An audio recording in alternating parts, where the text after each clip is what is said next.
now I want to go and I want to talk to the listing agent because I think I'm going to be able to cut out an agent and get a better deal.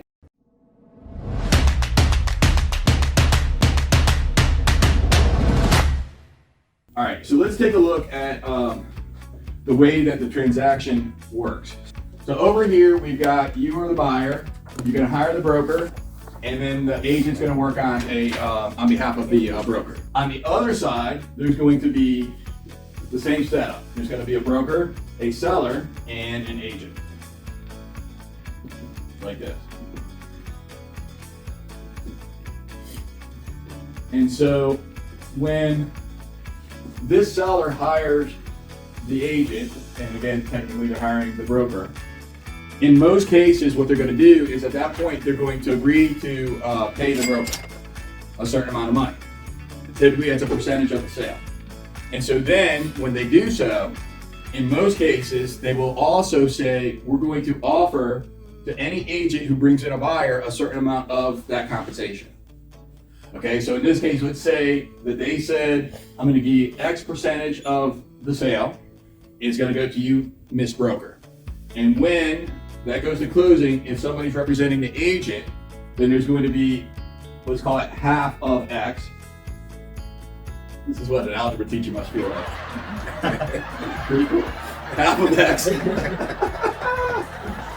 going to pay that half of X to the broker.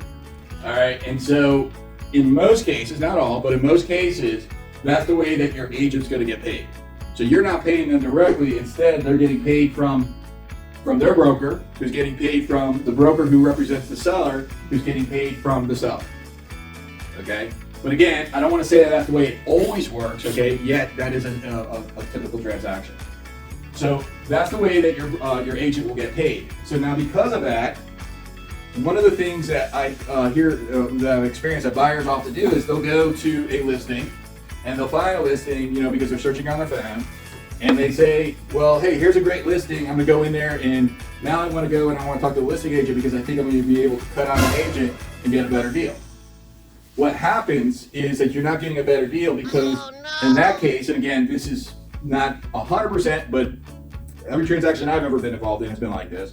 So it is most in the majority. What happens is this part here will never happen, and then this broker will end up making all of X rather than sharing half of X with another agent. Oh, now I get it.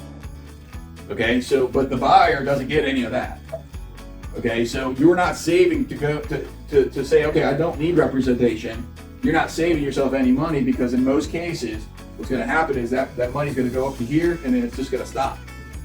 Okay, so oftentimes what I hear is and as a listing agent myself, that happens to me often, where people will give me a call and they'll say, hey Dan, I want to represent myself and I want to buy that house. And I always tell them, I say, look, you should go get an agent. If you haven't subscribed to our channel yet, make sure that you subscribe and hit the bell icon. The other thing is oftentimes you may find yourself going to a new home builder and thinking that new home builder representative, for some reason or another, we don't necessarily have the understanding that new home builder representative works for the seller directly. Okay? So if you sort of think about the setup of that, and for whatever reason, it happens a lot because I just think we just don't sort of think through this. We're like, well, I go to the new home builder, the representative there, they're helping me to be able to figure out, all the amenities that I want, all the fixtures, all the fittings. And in reality is they literally work for the seller, right? So would you go to anybody else's property and say, well, I'm going to go trust the person who works on the person's behalf who owns the property, right? It doesn't necessarily, when you think about it through those ways, you understand that, okay, that's not in my best interest. All right, so this is why you should hire an agent.